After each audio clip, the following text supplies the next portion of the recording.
Boys, my name's Captain Joseph Martin of Albemarle County, Virginia. They gave me a captain's commission very too long ago. It was in Pennsylvania County. We've had a good trip here. It's the grandest valley, boys, I've ever laid eyes upon in my entire life. This is Virginia. This is the promised land.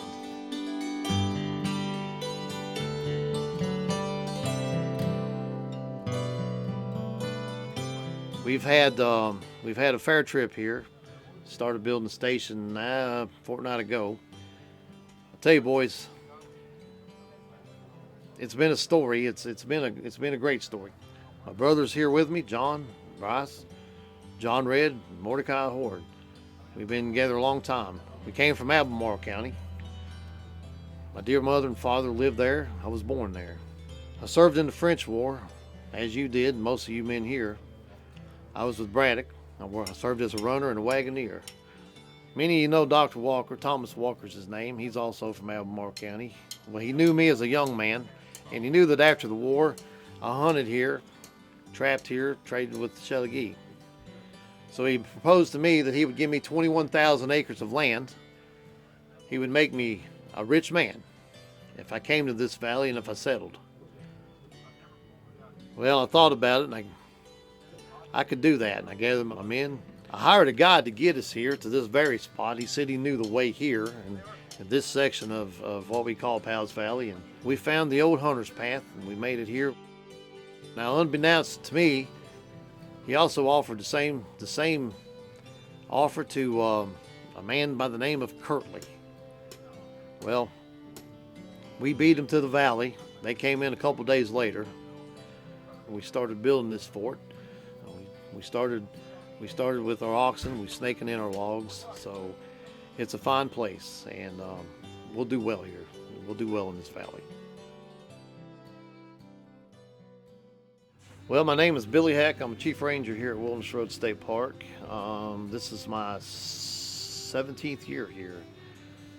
I first want to tell everyone that what we do here, I feel, is so important to the visitors here at the park and to the nation as a whole.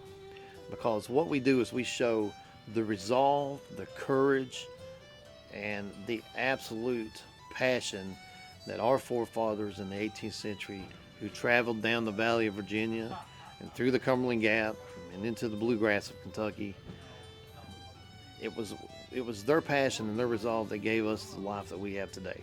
What people see here when they come to visit Martin Station on a daily basis is 18th century brought to life. We may be blacksmithing, we may have a gunsmith working that day, we may be shoeing horses, cleaning horse hoofs, taking care of our sheep. The ladies may have the bake oven up and running.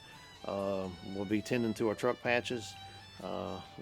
It's really an outdoor living history museum.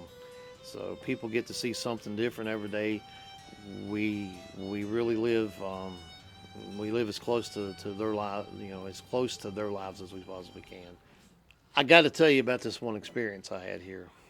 It was 2010. It was during the raid at Martin Station, and the battle had just began, and it was getting hot, gentlemen. The Shawnee were on top of us. We were outside. We were forming ranks. We were firing. It was musket fire, smoke in the air, the screams, the war screams of the natives coming out of the woods. I mean, piercing screams. They were everywhere. I was in command of one of the companies, and we literally had to form a square. We were fighting in a square that night. We fought our way back to the fort. If you can imagine, it's boom, boom, boom, boom. The artillery's firing, and I get in the fort, and I get up on the bastion, and we're just starting to push them back, and we're pushing them back, and they're burning all of our corn crops, and they're burning our corn cribs, and the cabins are on fire. And this is just at dusky dark. And this was a moment I will never forget. And it's what I call being in the zone. But as I stood on the bastion and I see the Shawnee, they're running back up in the woods, and I'm looking, and the cabins are burning, and the smoke rings are going up in the air, and it's dusky dark, and the muskets are flashing. And all of a sudden, one of the men in the field, he falls backwards, and he just lays there, and his wife runs over, and she's screaming and she's screaming and screaming, and she's shaking him, and he won't move. He just won't move. And oh, to me, that was like I was there. I was literally there. It was 1775, and let me tell you guys, that was my moment at Martin Station. Of all the moments I've had here, and trust me, there's been many, that was my moment. I was literally transported back into time.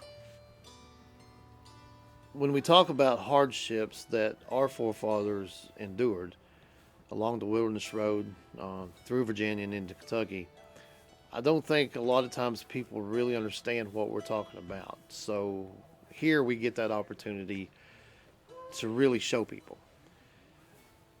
A couple of instances that things that actually took place in the valley is the loss of life was commonplace, and sometimes it was your children, your husband or your wife, daughters, sisters, mothers, and fathers. Very common for children to get killed, disease, Indian attack, numerous things.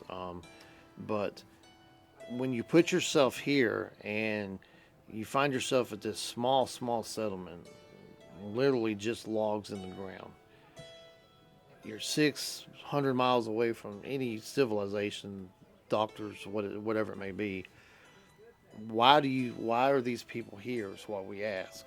We ask ourselves, what causes that motivation to risk everything that you know and everything that you love to come here, to be a part of this wilderness? Well, the answer to that is it worth losing your child or your mother, your father, your wife? Is it worth the loss of that for freedom? And yes, these people apparently thought it was, because for the first time in their life, they actually could taste what it was like to be free.